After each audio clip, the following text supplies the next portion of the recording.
paru-paru adalah kondisi yang serius dan dapat menyebabkan komplikasi fatal. Penyakit ini kerap disebut sebagai penyakit yang diam-diam mematikan dan bisa menyerang siapapun dengan berbagai faktor penyebab.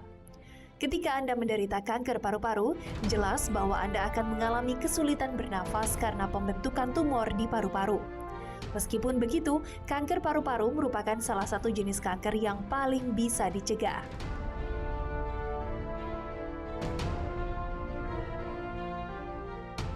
Pada tahap awal memang tak ada tanda atau gejala yang jelas, tapi kemudian gejala seperti batuk, kelelahan, dan penurunan berat badan mulai menghampiri. Makin awal diagnosis yang dilakukan, kemungkinan berhasilnya pengobatan juga makin tinggi. Jika Anda mengalami gejala-gejala serupa, Anda harus waspada. Kenali lebih dalam tentang kanker paru-paru dalam pembahasan Ayo Hidup Sehat berikut ini. Nah, tadi kita sudah melihat ya seperti apa kanker paru-paru dan ternyata susah untuk dideteksi dini. Betul. Ya. Nah, kalau kita juga akan berbicara nih ada dokter Dewi.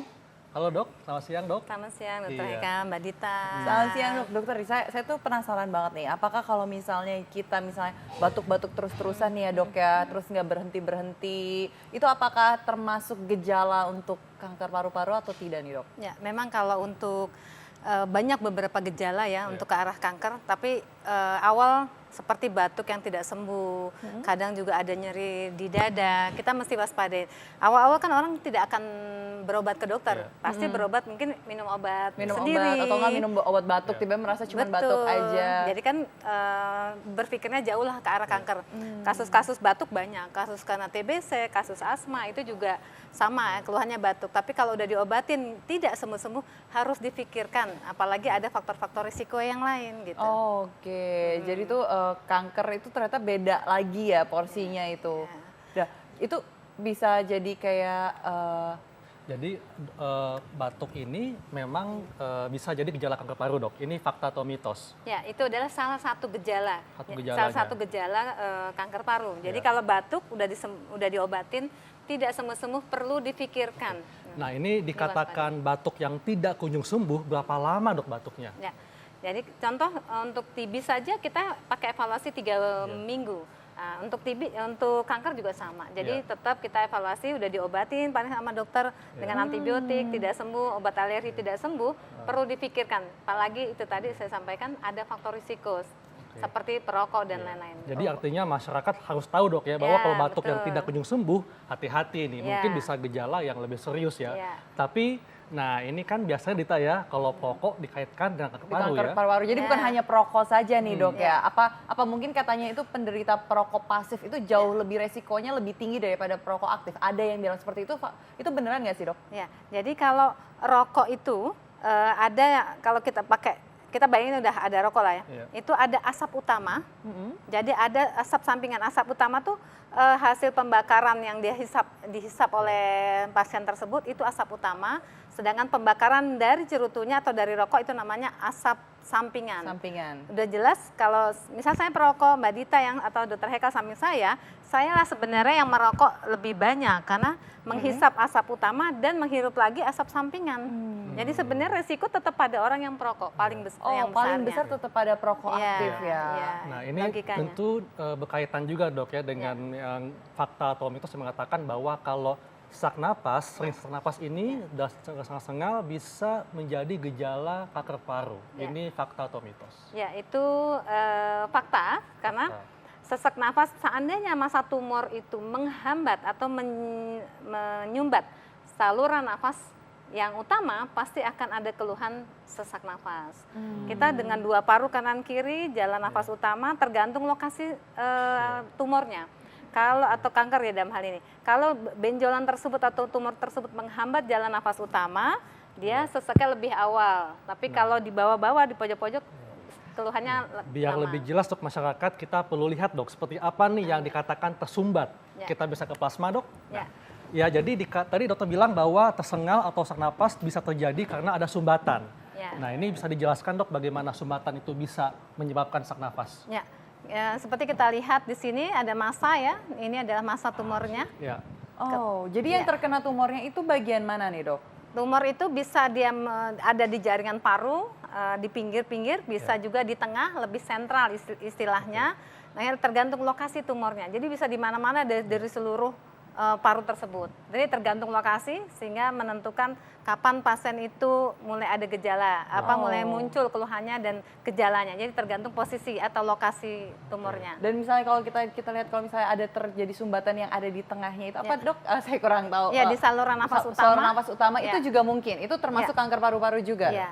Ya. Oh, dan itu terasa sesak tersesak nafas ya, kayak seperti nyeri apa sih dada dok? juga Ya. dok ya. Tidak, nafas tidak lega. Kayak kita saat ini yang bisa beraktivitas, alhamdulillah gitu, itu artinya tidak ada hambatan di saluran nafas utama.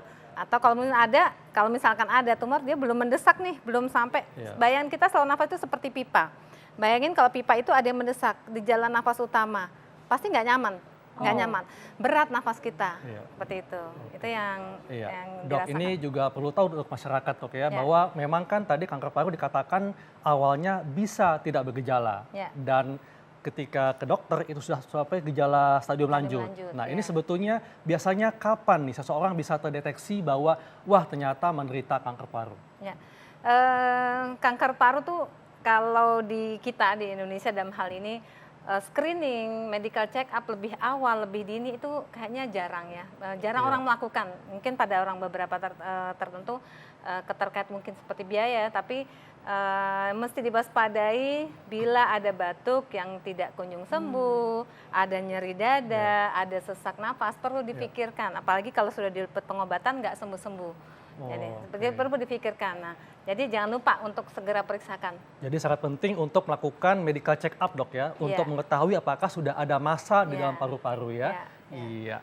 Jadi kanker paru ini menyerang tidak hanya perokok dok ya, tapi juga mereka yang nggak tahu, yang mungkin nggak merokok, tahu-tahu terkena kanker paru. Ya, tadi kita bilang perokok pasif ya. Dan kalau misalnya dok untuk mendeteksi kanker paru sendiri ini, apakah kita dengan melakukan CT scan atau ronsen itu kita juga bisa melihat apakah kita terkena kanker paru atau tidak nih dok? Ya, itu tadi gunanya medical check up untuk screening awal ya, deteksi dini istilahnya buat kita.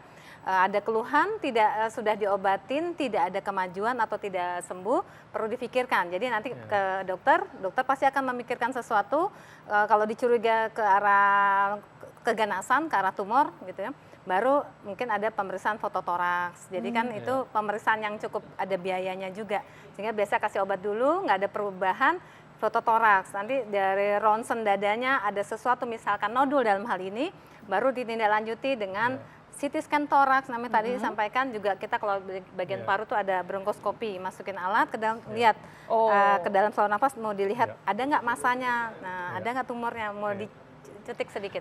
Dok, ini kan kanker paru kan dia masanya bisa di dalam paru-paru, tapi di masyarakat ada juga fakta mitos yang mengatakan bahwa kalau ada perubahan suara, ini merupakan gejala dari kanker paru. Ini fakta atau mitos, dok?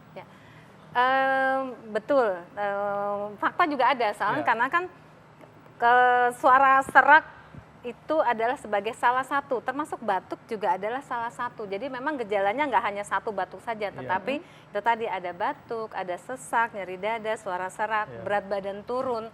Jadi yang diet jangan dipikirkan bahwa dia turun karena diet ya, bahkan atau mungkin dia kurus karena sesuatu ya dok ya. Turunnya drastis sih memang. Turunnya drastis sekali. Oke, berarti ini fakta atau mitos nih dok? Fakta. Oke, ternyata ini fakta. Jadi harus hati-hati ya.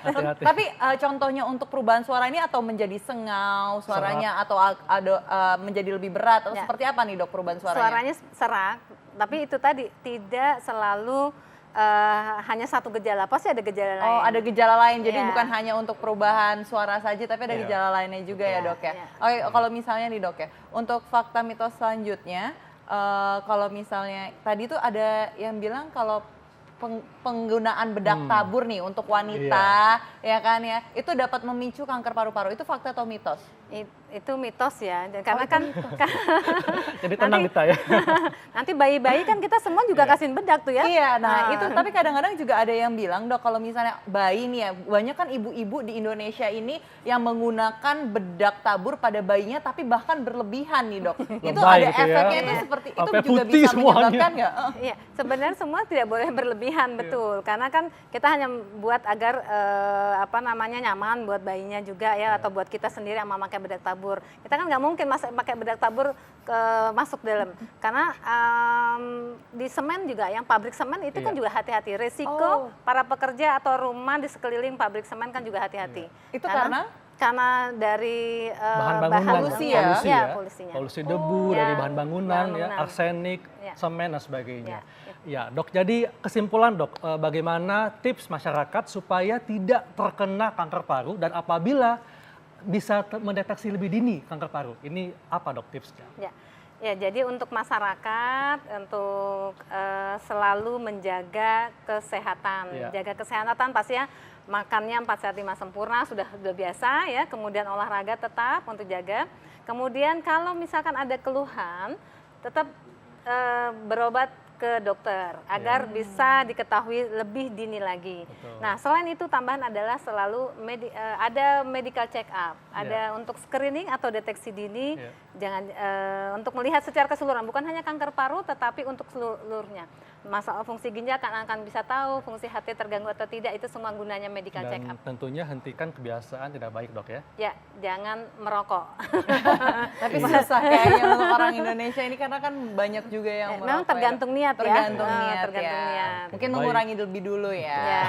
Baik, Dok, terima kasih untuk penjelasannya, sangat manfaat sekali. Dan